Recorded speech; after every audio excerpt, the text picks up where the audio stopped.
ተመልካቾቻችን ይህ በምልአት የወንጌል አገልግሎት እየተዘጋጀ የሚቀርብላችሁ ሳምንታዊ የእግዚአብሔርን ቃል የምንሰማበት ጊዜ ነው። ዛሬ የእግዚአብሔርን ቃል የምንሰማው ከሁለተኛ ነገሥት ምዕራፍ 4 ከቁጥር 1 እስከ 7 ባለው ክፍል ላይ ነው። በዚህ ክፍል ላይ ያው መጽሐፉ የሚናገረው እግዚአብሔርን ይፈራ ስለነበረው ነብይ ነው። ይሄ ነብይ ምን አጋጠመው፣ ለምን አጋጠመው እስቲ በሚል የተወሰኑ ሐሳቦችን በማየት እንጀምራለን። የመጀመሪያው ነገር በዕዳ ያነክስ ነበር። ይሄ ሰው በዕዳ የተያዘ ሰው ነበር እና ራሱንና ቤተሰቡን ማስተዳደር ያልቻለ ሰው ነበር። ጉድለቱ ለራሱ ብቻ ሳይሆን ለቤተሰቦቹ እንኳን መትረፍ የቻለ እና ራሱና ቤተሰቡን ማስተዳደር ያልቻለ፣ መሰረታዊ ፍላጎታቸውን ማሟላት ያልቻለ ሰው ነበር። ይሄ ሰው ግን ሁለት ደግሞ በጣም እንቁ የሆኑ ነገሮች በህይወት ውስጥ ነበሩ። አንደኛ እግዚአብሔርን መፍራት፣ ሁለተኛ ደግሞ እግዚአብሔርን በትጋት ማገልገል ነበር። ስለዚህ በዚህ ሰው ህይወት ውስጥ እንደዚህ አይነት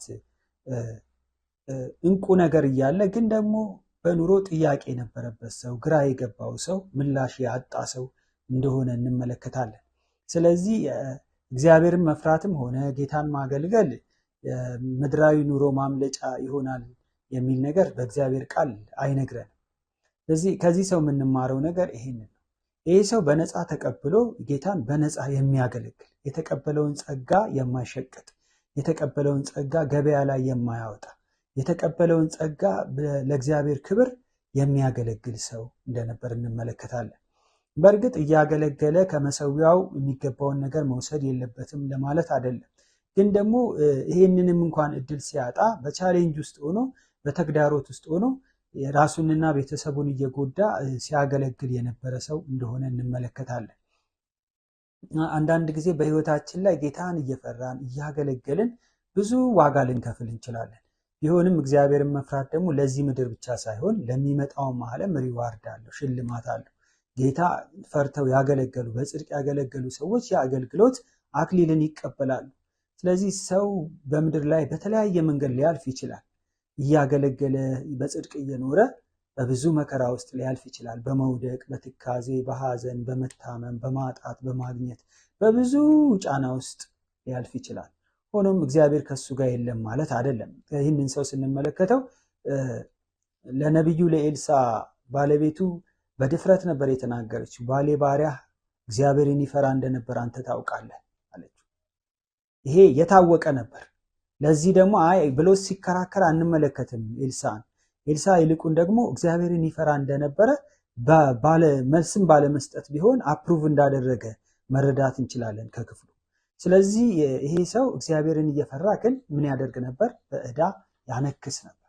ሁለተኛ ከራሱ አልፎ ለሚስቱ ያወረሰው ሰቆቃ ነበር።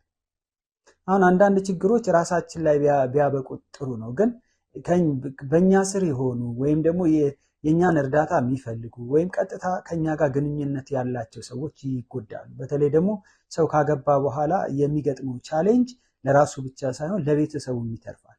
እቺ ሴት ከሱ ጋር አብራው ይህንን ዕዳ ተሸክመው አብረው ይኖሩ ነበር እና ይሄ ቢያንስ እሱ በመኖሩ ብቻ ዕዳውን አብረው እየተጋሩ፣ አብረው እየተሳሰቡ፣ አብረው እየተመካከሩ ይኖሩ ነበር። ዛሬ ግን ሰውየው የለም። ዕዳው ሳያንሳት የመሞቱ ደግሞ ሌላ ዱብ ዕዳ ነበር። ለሷ ከባድ የሚባል ነገር ነበር እና ልትሸከመው በቀላሉ የምትችለው ነገር አልነበረም። ይሄ ሰው ግን ምን ነበር? እግዚአብሔርን የሚፈራ ሰው። ይሄ ሰው ምን አይነት ሰው ነበር? ለጌታ የሚታዘዝ ሰው፣ ጌታን በቅንነት የሚያገለግል ሰው፣ የተቀበለውን ነገር በነፃ የሚሰጥ ሰው ነበር። ለሷ ብቻ አይደለም፣ እንደገናም ለልጆቹም ይህንን ሸክም ትቶላቸው ሲሄድ እንመለከታለን። ምክንያቱም ወደ ኤልሳ ቀርባ ስትናገር ባሌ ባሪያ እግዚአብሔርን ይፈራ ነበር። ከዚያ በኋላ ግን ያለችው ነገር ምንድን ነው? ባለ ዕዳዎች ልጆቼን ባሪያ ሊያደርጉብኝ ነው ብላ ስትጮህ ነው የምንመለከተው። ስለዚህ ይሄ ችግር ለልጆቹም ተርፎ ነበር ማለት ነው።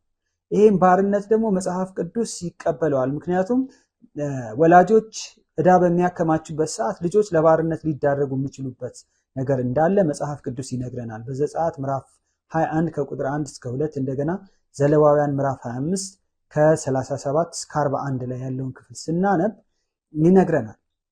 ስለዚህ በሕጉ መሰረት አባትየው ባለ ዕዳ ነበር። ስለዚህ ለቤተሰቡ ያወረሰው ነገር ዕዳ ነበር። ስለዚህ ልጆቹ ደግሞ በቀላሉ ሊቀበሉት የሚችሉት ነገር አልነበረም። ምክንያቱም ያለ ዋጋ ነው ገብተው የሚሰሩት። አባታቸው በፈጠረው ዕዳ ያንን ዕዳ የሚከፍሉት በጉልበታቸው። ስለዚህ ይህን ደግሞ በቀላሉ የሚቀበሉት ነገር ደግሞ አልነበረም። አሻፈረኝም ብለው ደግሞ የሚቃወሙትም ደግሞ ነገር አልነበረም። ምክንያቱም ሕጉ ያዛል። ስለዚህ በሕጉ መሰረት እነሱም ደግሞ ምን ማድረግ ነበረባቸው? መገዛት ነበረባቸው። እና አባታችን እግዚአብሔርን ፈርቶ ማገልገሉ እና ለጌታ መኖሩ እንደዚህ ሊያደርስብን ይችላል ማለት ነው የሚል በህይወታቸው ሌላ ጥያቄ ነው የሚያውቃቸው። ሚስት ባሌ ጌታን ሲያገለግል መቆየቱ ለእንደዚህ አይነት መከራ ሊዳርገን ይገባ ነበር የሚል ጥያቄ እሷም ላይ ሳይፈጥር አይቀርም። ልጆቹም ላይ ተመሳሳይ ጥያቄ ነው የሚፈጥርባቸው። ግን አራተኛው ነገር ደግሞ ትቶላቸው የሄደው ጥቂት ዘይትና ዕዳውን የማይመጥን ዘይት ነው ትቶላቸው የሄደው። ስለዚህ ይሄ ዕዳ የነበረባቸውን ችግር ሊያቃልል የሚችል አልነበረም። ስለዚህ ጌታ በእርግጥ የመፍትሄ አምላክ ነው። መፍትሄ ሲሰጣቸው እንመለከታለን እና መጽሐፍ ቅዱሳችን ላይ በአንደኛ ቆሮንቶስ ላይ ሄደን ስንመለከት አባት ለልጆቹ ሀብት እንደሚያከማች ይናገራል። ግን ይሄ ሰው ትቶላቸው የሄደው ነገር ሀብት አልነበረም። ይልቁን እግዚአብሔርን መፍራትና ጌታን ማገልገል ነበር ትቶላቸው የሄደው። ትቶላቸው የሄደው ነገር ራስን እየጎዱ የእግዚአብሔርን የልብ መሻት መፈጸም ነበር ትቶላቸው የሄደው። ትቶላቸው የሄደው ነገር ራሱን አንድዶ ለሌላው ብርሃን መሆንን ነበር ትቶላቸው የሄደው። ትቶላቸው የሄደው ነገር አባታችን አገልጋይና እግዚአብሔርን ይፈራ ነበር ብለው በድፍረት መናገርን ትቶላቸው ሄዶ ነበር። ልበ ሙሉ ሆነው ስለ አባታቸው መናገር እንዲችሉ ነበር ትቶላቸው የሄደው ነገር። ትቶላቸው የሄደው ነገር በአባታቸው ማንነት ያለማፈርና ያለማሸማቀቅን ነበር። ትቶላቸው የሄደው ነገር ምድራዊ ትርፍ የሚያስገኝ ብቻ ሳይሆን ሰማያዊ አክሊል የሚያሰጥን ነገር ነበር ትቶላቸው የሄደው። ትቶላቸው የሄደው ነገር ትልቅ መንፈሳዊ ሀብትና ከኃጢአት ባርነት የሚጠበቁበትን እንቁ ስጦታ ነበር ትቶላቸው የሄደው ነገር። አገልግሎቱና እግዚአብሔርን መፍራቱ ብዙ ዋጋ ቢያስከፍለውም ግን ደግሞ እንቁ ነገር ትቶላቸው ሄደዋል። ከኃጢአት የሚጠበቁበትን ለዘላለም መንግስት ሊደርሱ የሚችሉበትን መንፈሳዊ ምስጢር ነበር ትቶላቸው ሄደው። ዘይት ትቶላቸው ባይሄድ፣ ሀብት ትቶላቸው ባይሄድ፣ ባለ ዕዳ አድርጓቸው ቢሄድ እሱ በምድር ላይ ሊከፍሉት የሚችሉት ነበር። ከዛ በላይ ግን መንፈሳዊ የሆነ ምስጢር ትቶላቸው ሄዶ ነበር። ስለዚህ አገልግሎቱና እግዚአብሔርን መፍራቱ ለቤተሰቡ ምን ፋይዳ ነበረው ብለን ጥያቄ እንጠይቃለን። የመጀመሪያው ነገር እግዚአብሔርን ለመፍትሄ አይኖቻቸውን ወደ እግዚአብሔር እንዲያነሱ፣ እግዚአብሔርን እንዲፈልጉ ሲሆኑ ነው የምንመለከተው። ይሄ የመጣባቸው ነገር ወደ እግዚአብሔር አይኖቻቸውን እንዲያነሱ ሲያደርጋቸው ነው። አንዳንድ ጊዜ ችግር ወደ እግዚአብሔር ካስጠጋን መልካም ነገር ነው። አንዳንድ ጊዜ ማጣት፣ ጉድለት፣ ህመም፣ የተለያዩ ነገሮች በምድር ላይ የሚደርሱ ነገሮች ወደ እግዚአብሔር ካስጠጋን መልካም ነው፣ ከእግዚአብሔር ካላሸሽን። ስለዚህ ይሄንን ሰው ስንመለከተው ያው መልካም ነገር በህይወቱ ነበረ፣ እንቁ ነገር በህይወቱ ነበር። ያ ግን እግዚአብሔር ደግሞ ሲጠቀምበት እንመለከታለን። እነዚህ ሰዎች ወደ እግዚአብሔር ሲጠጉ ነው የምንመለከተው። ወደ ኤልሳ ሲመጡ እና መፍትሄ ሲፈልጉ ነው የምንመለከተው። አባታቸው ያልፈታው ችግር እግዚአብሔር መፍታት እንደሚችል የተረዱበት እንደሆነ አስባለሁ። ሁለተኛው የምናየው ነገር አባታቸው ችግሩን ባይፈታም እግዚአብሔር ሊፈታ ይችላል የሚልን መረዳት የደረሱበት ነው። አንዳንድ ጊዜ የእግዚአብሔርን ልዕልናና ስልጣን የምናየው በህይወታችን በሚያልፈው ነገር ነው። ስለዚህ በህይወታችን በምናልፈው ነገር ስለ እግዚአብሔር ማን ነው እግዚአብሔር ቢባሉ እነዚህ ሰዎች ከዚህ በኋላ እግዚአብሔር ችግርን የፈታ አምላክ ነው፣ እግዚአብሔር ታላቅ አምላክ ነው፣ በችግራችን ጣልቃ የገባ ልንጣል ስንል፣ ባሪያ ልንሆን ስንል፣ ባለ ዕዳዎች እንደፈለጉ ሊጫወቱብን ሲችሉ እግዚአብሔር ታድጎናል ብለው ስለ እግዚአብሔር ፖዘቲቭ የሆነ ነገር እንዲኖራቸው የሚያደርግ ነገር ነው የምናየው። እግዚአብሔር ዕዳን መክፈል ብቻ ሳይሆን አልፈው ደግሞ እነሱ የሚተዳደሩበትን ነገር ሲያደርግ ነው የምንመለከት።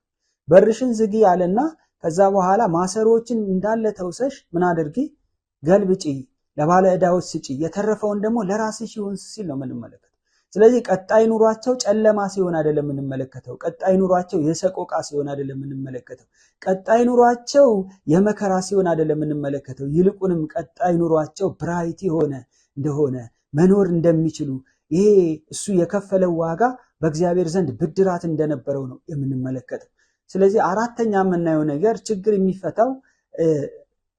የሚፈታው እኛ ስለፈለግን ብቻ ሳይሆን በእግዚአብሔር ጊዜም እንደሆነ ሳይማሩበት የሚቀሩ አይመስለኝም። ችግር የሚፈታው መቼ ነው? በእግዚአብሔር ጊዜ። በተለያየ ችግር ልናልፍ እንችላለን። እንዲፈታልን፣ እንዲነሳልን፣ ከላያችን ላይ እንዲወድቅ ልንፈልግ እንችላለን። እሱ የኛ ፍላጎት ነው። እግዚአብሔር ግን በራሱ ሰዓትና በራሱ ጊዜ ነው ችግርን የሚፈታው። በእርግጥ ነው ደስ ላያሰኝ ይችላል። አባታቸው ሄደዋል፣ ከነሱ ተለይቷቸዋል። ግን እግዚአብሔር ደግሞ አሁን ነው ችግር እንፈታበት ብሎ ሲነሳ ነው የምንመለከተው። ስለዚህ የእግዚአብሔር ጊዜ የሚባል ነገር እንዳለ የተማሩበት ይመስለኛል።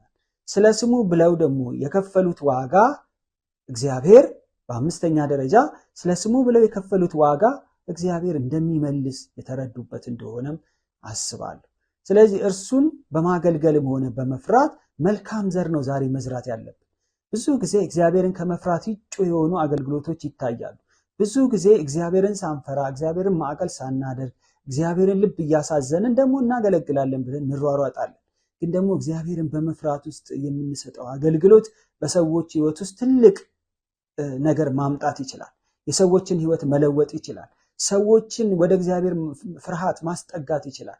ለሰዎች ለእግዚአብሔር አክብሮት ኖሯቸው እንዲመላለሱ ሊያደርግ ይችላል። ስለዚህ እርሱን በማገልገልና እሱን በመፍራት ውስጥ ሆነን ስንመላለስ ለብዙዎች መልካም እሴት ትተን ልንሄድ እንችላለን። ይሄ ነቢይ እግዚአብሔርን ፈርቶ ስላገለገለ በሰማይ የሚቀበለውን ነገር ይቀበላል። በምድር ደግሞ መልካም ነገር ዘርቶ የሄደ ሰው እንደሆነ ለትውልድ መልካም ነገር የሰጠ እንደሆነ ነው የምንመለከተው። ስለዚህ ዛሬ እግዚአብሔርን ከመፍራት ውጭ የምናደርጋቸው ነገሮች ሁሉ ምናልባት በጌታ ዘንድ ተቀባይነት የላቸው። ብዙ ልለፋ፣ ብዙ ልሮጥ፣ ብዙ አክቲቪቲ ልናደርግ እንችላለን። ግን እነዚህ አክቲቪቲዎቻችን ሁሉ በእግዚአብሔር ፊት ሲመዘኑ እግዚአብሔርን ደስ ላያሰኙ ይችላሉ። ስለዚህ ሁልጊዜም ቢሆን ስለ እግዚአብሔር ደስታ ነው ማሰብ ያለብን። በዚህ ምድር ላይ ሁሉ ነገር አንድ ቀን ይቀራል፣ አንድ ቀን ያልፋል። ሁሉ ነገር እንደጠበቅነው አይደለም። ሁሉ ነገር እንዳሰብነው ላይሆን ይችላል። እግዚአብሔር ግን ባሰበውና በፈቀደው ሰዓት የሚመልስልንን ሊመልስልን ይችላል። አሊያም በምንም መንገድ ቢሆን እግዚአብሔርን መፍራት ለድርድር ልናስገባው የሚገባ ጉዳይ አይደለም። እግዚአብሔርን መፍራት በጊዜውም አለጊዜውም ሊሆን ይገባል። ጌታን ማገልገል፣ ለስሙ መኖር ሁልጊዜም ቢሆን በሕይወታችን እንደ ዕንቁ ሆኖ ሊቀመጥ የሚገባ ጉዳይ ነው። አለዚያ በእግዚአብሔር ነገር ስንደራደር እግዚአብሔርን ከመፍራት ውጭ የምንሄድባቸው መንገዶች የራሳቸው የሆነ መራራ ዋጋ ሊያስከፍሉን ይችላሉ። ስለዚህ ሁልጊዜም ቢሆን እግዚአብሔርን የሚፈሩ ሰዎች ከመልካም ነገር አይጎሉም ነው የሚለው መጽሐፍ ቅዱስ። ለጊዜው የጎደልን ሊመስል ይችላል። የጊዜው ዕዳ ሊኖርብን ይችላል። ጊዜው ብዙ የሚያስነክሱ ነገሮች በሕይወታችን ሊመጡ ይችላሉ። ያ ማለት ግን በዛ ይቀጥላል ማለት አይደለም። እግዚአብሔር በሰዓቱና በጊዜው ነገሮችን ምን ያደርጋል? ይመልሳል። ያን ጊዜ ቀና ብለን እንሄዳለን። ያን ጊዜ ባዶነታችን በሙላት ይለወጣል። ያን ጊዜ ሕመማችን በመዳን ይታከማል። ያን ጊዜ ነገሮቻችን ሁሉ ተለውጠው ሰዎች ሁሉ ስለኛ መልካም ነገር ያወራሉ። ትላንትና ስለኛ በጎ ነገር ያላወሩ ከኃጢአቱ የተነሳ ነው፣ ከድካሙ የተነሳ ነው ይሄ ነገር የመጣበት ያሉን ሰዎች ሁሉ አፋቸው ተለውጠው ከኛ ጋር ለምስጋና ይቆማሉ። ስለዚህ እግዚአብሔርን በመፍራት ውስጥ የሚገኙ በረከት ነው የሚሻለን። ዋጋ ሊያስከፍለን ይችላል። ረጅም ጊዜ ሊያስኬደን ይችላል። በፈለግነው ጊዜ ነገሮች ላይመለሱ ይችላሉ። ቢሆንም ግን እግዚአብሔርን በመፍራት ውስጥ የሚሆነው መልካም ነገር በሕይወታችን ላይ ቢኖር ያ አንድ ቀን ራሱ ይከፍለናል። ስለዚህ የሰማነውን ነገር እያሰብን እግዚአብሔርን መፍራት በሕይወታችን እንዲኖር እየተለማመድን እግዚአብሔርን መፍራት በምንሄድባቸው የምናደርጋቸው እንቅስቃሴዎች ሁሉ ውስጥ አካተን ልንመላለስ ይገባል። ወገኖቼ ዛሬ የጠፋው ነገር እግዚአብሔርን መፍራት፣ ዛሬ ለጌታ መታዘዝ ነው የጠፋው ነገር። ብዙ የሚዘምር ብዙ የሚያጨበጭብ ስለ እግዚአብሔር ቃል ብዙ የሚናገር ሰው አልጠፋም። ግን በዕለት ተዕለት ሕይወታችን ላይ ስለ ጽድቅ ሴንሲቲቭ መሆንን እግዚአብሔር ይፈልጋል። ከሕይወታችን ላይ ፈርተን እንድንኖር ፈርተን እንድናስከብረው እግዚአብሔር ይፈልጋል። የሰማነውን ቃል ይባርክልን። በሚቀጥለው ጊዜ በሌላ ክፍል እስክንገናኝ ደህና ሁኑ። ጌታ ይባርካችሁ። አሜን።